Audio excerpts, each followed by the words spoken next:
suba incha allah ñu ngi xaarandi doomu Macky Sall mu jàkkaarloog enquêteurs yi ba tey ci li nga xam ne nag moo di rapport bu CENTIF.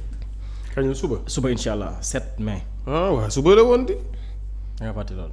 fàtte woon naa leen suba la 7. waaw moom suba dañ koy xaarandi waaye source a dafa xëy tey di ñu xamal ni semaine bii rek ma nga woon fële ca États-Unis mu mel nii rek ñu ngi koy xaarandi ca parquet financier waaye moom it boo moytuwul du teew pour rek wuyu ci boobule convocation. waaw. defe naa loolu comme ni nga ko waxee. source a moom la xëyee tey muy convocation Amadou Sall. di doom ci Macky Sall. donc ñu convoqué ko depuis semaine ba la ñu génn mu waroon wuyu ci niki suba ci kanamu pôle judiciaire financier bi donc source A. di ñu xamal ni daal convocation boobee Vito comme ni ñu ko fi waxee keroog. source A dafay mel ni kuy dëggal ni daal Amadou Sall naruta wuyu ci convocation justice boobee. donc journal bi loolu la xëyee muy quotidien d'information bi. di xamle ne Amadou Sall dafa nar a def faux bond au pôle judiciaire financier kenn naru koo gis ndax moom ni ñu convoqué le 7 mai ci cadre instruction ci mbirub transaction bu toll ci 10 milliards de francs CFA. nga xam ne dañu ko rapportu CENTIF moom moo ko relevé jàpp ne daal transaction bu suspect la. ci information yi ñu doxe moom Amadou Sall nekkul sax ci disposition wu daal di wuy si justice Sénégal bi noonu la ko journal bi waxee. ci tey ci mardi gi daal di wax ne d'après ay jegeñaaleem Amadou Sall était jusqu'à la semaine dernière. ba semaine bi weesu rek mi ngi woon États-Unis xamle aussi que mi ngi déplacé wu lu bëree bëri. que moom si boppam Amadou Sall dafa digaloon Abdou Karim Mbacké ba ñu tudd si même dossier bi. ni ko na daw. Amadou Sall. xam nga moom mënta daw. dafa ne Abdou Karim Mbacké. xam naa Abdou Karim moo gën a oyof. léegi moom lu tax mu naan ko dawal. waaye Abdou Karim Mbacké. ne ko dawuma. moom mi ngi Sénégal. bañ ne ko dewuma fenn.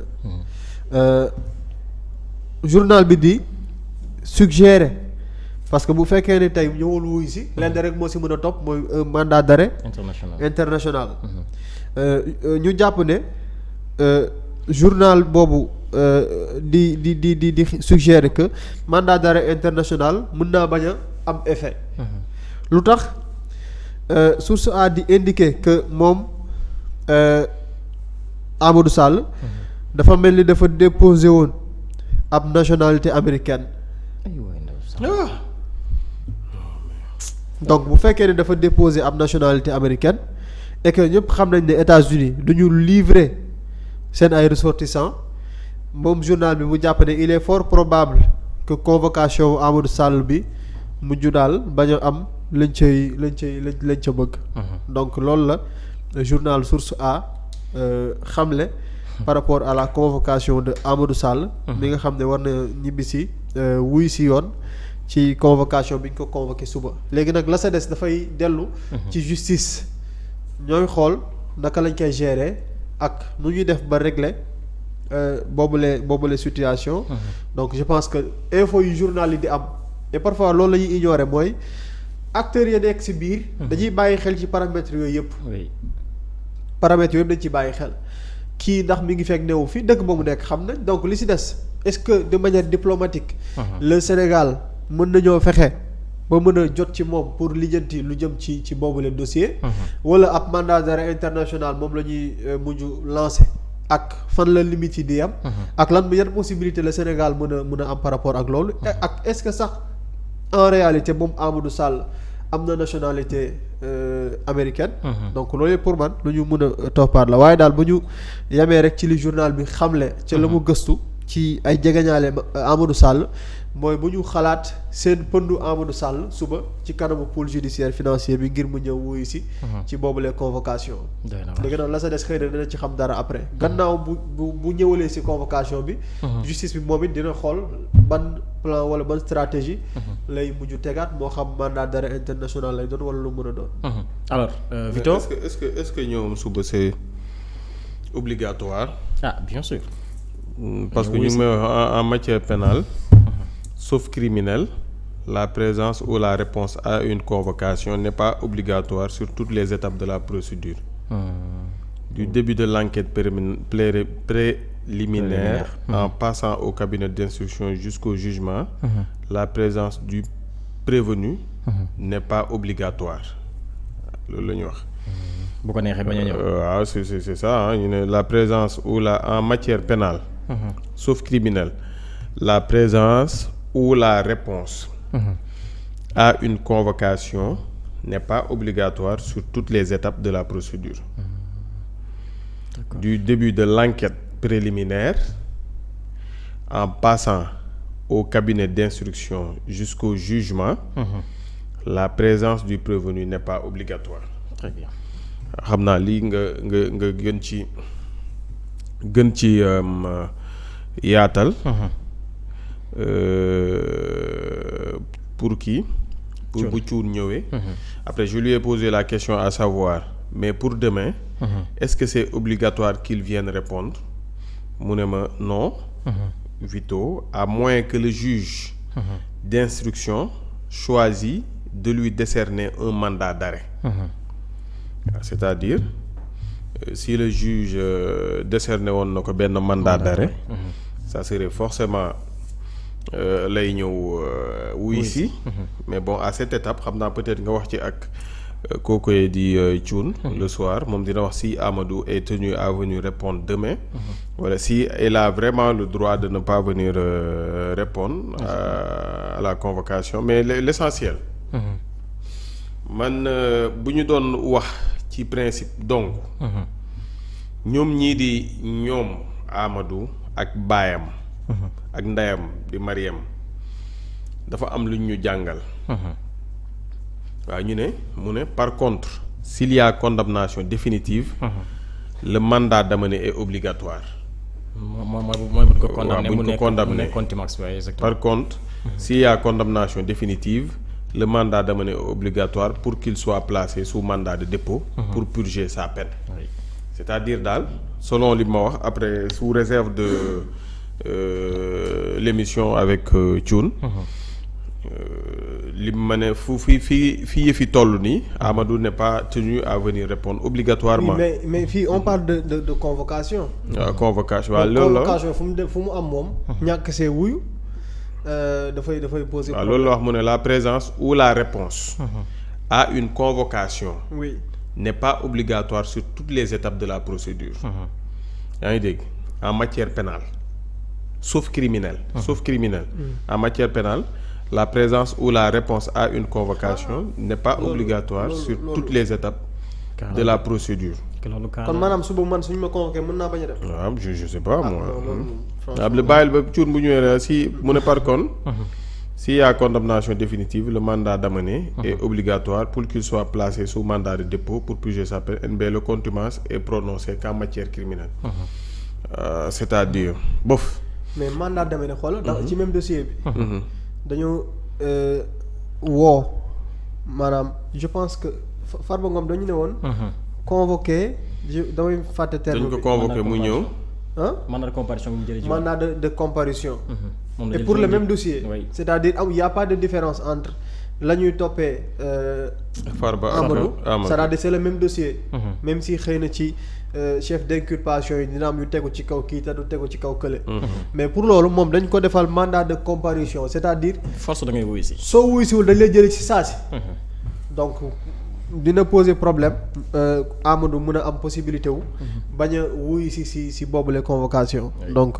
bu doon sax beneen biir maanaam un procès bu am wala daal. te ñoom daa mel ni yokkal nañu leen criminel ñoom it.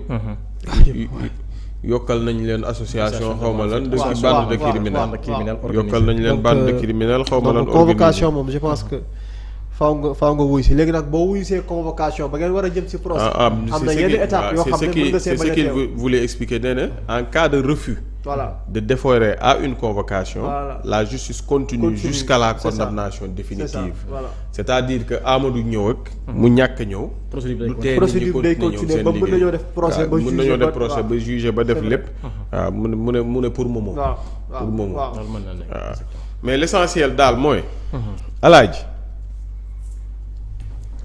Amadou baayam président de la République la woon. pendant 12 ans. ñu jox ko sunu réew jox ko muy buur di bummi. Alaaji ne ko haute trahison dong lañ la mën a toppee.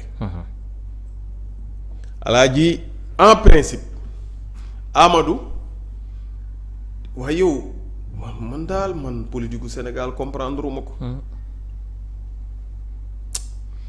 comprendre ma ko de. pendant 12 ans naan ay mënuma ko comprendre de. en principe. heure yi Amadou waroon na fekk mu woote meeting. foofee seen APR ba seen siège ba. toog gaañu toog xam naa la tax ñoom jéegi di bàyyeeg yooyu nee nañu ñii ñuy rayante. te rayante wuñ ngir ñun jaruñoo xeexal. wax na dëgg de. waaw heure yi bu ne ba Farba Ngom ñu woo mouvement de soutien i woote def nangam def kii def taxaw def xumbal def lépp. waaye Amadou moom deful xaala wala kasiiran. ñuy waxtaanee dina ñëwam du ñëw. te yéen mu jaraleen woon rey seen bakkan. wax lan moo leen yitteeloon à la fin. c'était quoi le but c'était quoi le projet. seen bopp moo leen ñoroon wala réew mee leen ñoroon. bu nekkoon lépp lu mu def réew mee tax mu def ko. bu nu ko woowee day fier ñëw répondre. te waa réew mi dañuy fier ci accompagner ko. absolument. waaye ñu lay woo ñuy waxtaanee di nga ñëwam du ñëw. ci ancien fils xaw ma fils d'un ancien président. waaye loolu Sénégal rek Afrique rek la mën a am sax. Afrique dong la mën a am lii moom. waaye ñun tey ñoo tànn suñu njiit yi ñuy jox suñu réew yi. fal nit 12 ans ñu convoqué doomam ñu toog naan dina ñëwam du ñëw loolu mooy wane ne respect yow leer na la ne ñii respecté wuñu la. mooy wane ne ñii weguñu la. mooy wane ne ñii lijjanti sax defuñu la ko. ñu pare di toog fii di werante ndax am na nationalité américaine ak amut ay waay ñun réew yi ay réew la ñu am wala ay quartier. lii moom kenn xamut lan la kenn Amadou nag du ma ko wax li ma koy wax tey. li ma ko war a wax. suba laa ko kaa wax suba bu dee ñëwul. parce que moom c'est même bu dee yoon nee na xaw ma lan c'est pas obligatoire xaw ma lu nu wax ni. moom Amadou ak li baayam représenté ci réew mi. ak li baayam def ci réew mi moom bu nu ko woowee dafa war a ñëw par force. par force dafa war a ñëw. dafa war a wuy ji. ne serait-ce que pour respecter institution wu réew mi. ak li mu defoon ci réew mi même bu nekkoon dafa raxasu sax. ci nguur gi.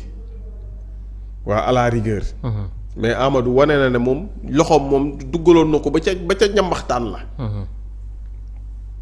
waaw suba nag maa ngi toog di xaar insha allahu yàlla na nu yeewoo par benn. ndax Amadou yabuñu.